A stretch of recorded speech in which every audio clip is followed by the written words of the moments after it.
Welcome back to the channel. Today's a fun one. I'm gonna finally show off some of the downstairs reef tanks that we've been taking care of. When we took over about 3-4 months ago, these reef tanks were stable, but they were stable right above death, right? So a lot has changed. There are still some corals that are definitely recovering, some that are still probably dying because they don't like, reef tanks don't like change. And we have a lot of plans for these tanks moving forward. So yeah, let's go ahead and jump into it. Quick detour for in the basement. I can't just not show off some of these tanks, right?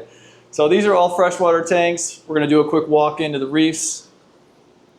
We've got a freshwater here built in the wall, 2 additional freshwaters, and then we move into where the reef tanks are.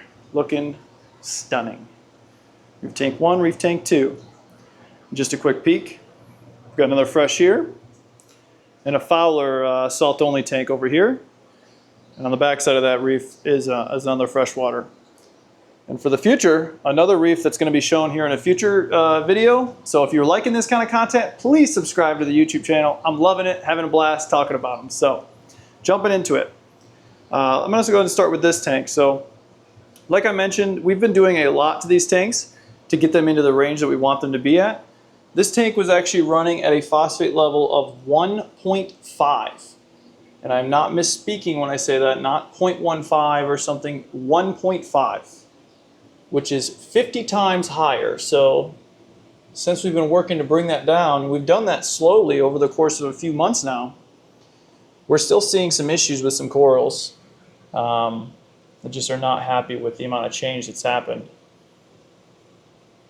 And you might be asking, well, why even change it if it was happy, right? Like clearly the leathers are happy. You know, the conversation of the leathers like dirty tanks is clearly true. But why change it if it's working, right? And there's a lot of reasons for that. One being that we're managing, 5 reef tanks here. We don't want to have each reef tank be completely different parameters. It's just not a good practice, especially if we're trying to keep stability for the long term here. Secondly, although some things do well, like the leathers, for instance, other corals don't do as well in that kind of range.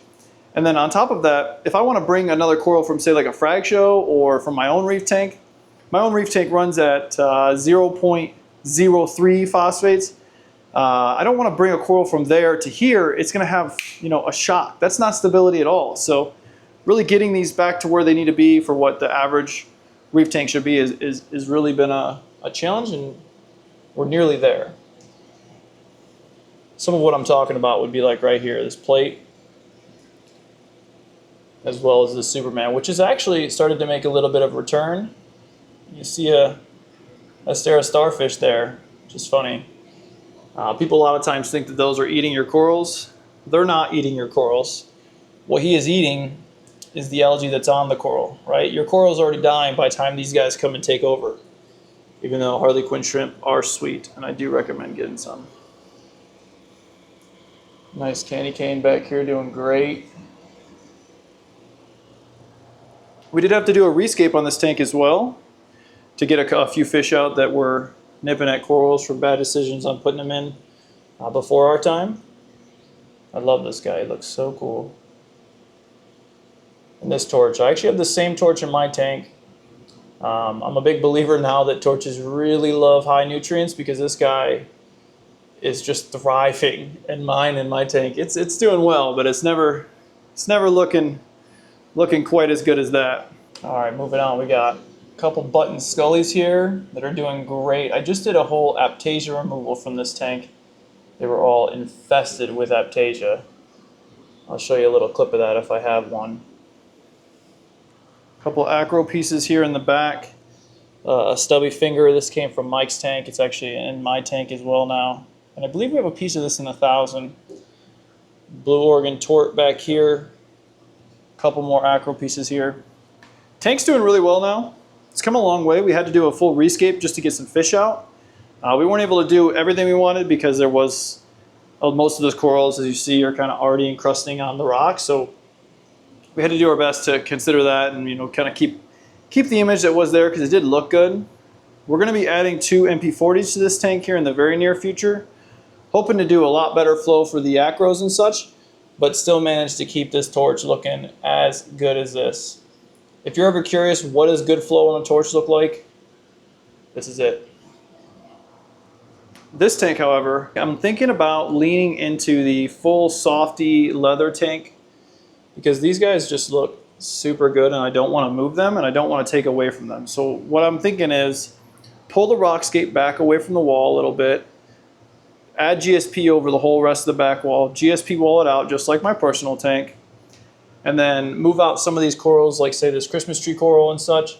We can put this in the 1,000, some of the other LPS, either put it in the 1,000 or potentially in this tank, and just really lean into the softy leather, you know, really easy maintenance type of corals, and just let it kind of doing theme style tanks with some of these guys. I think it would really look cool, and it's something different, right? Most people want to like have like a very specific look they're going for, which makes sense because you only have one tank. Because I did the same thing for mine, but we have so many tanks here that why not do something different, right? Why not set up a tank that has giant softies like this and then fill it with other leathers and softies that are going to do the same thing, just propagating nonstop. See what it looks like in a year from now.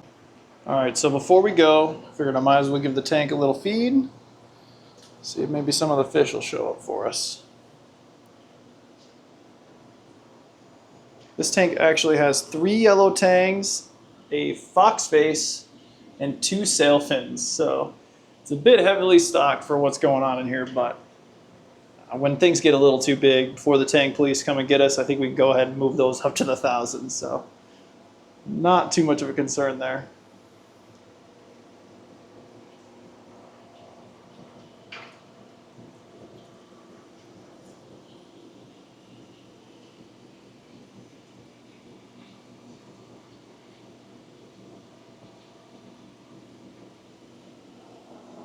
All right, thanks for watching. Hopefully the video wasn't jumping around too much for you guys today. Just really wanted to get these 2 tanks on the channel, introduce them, and kind of get their own little mini series going because there's going to be a lot of changes coming and I didn't want to show them in the middle of that, right? I like to see progress from start to finish. So hope you enjoyed it. Thanks for watching again. Please comment, like, subscribe, and I'll see you in the future.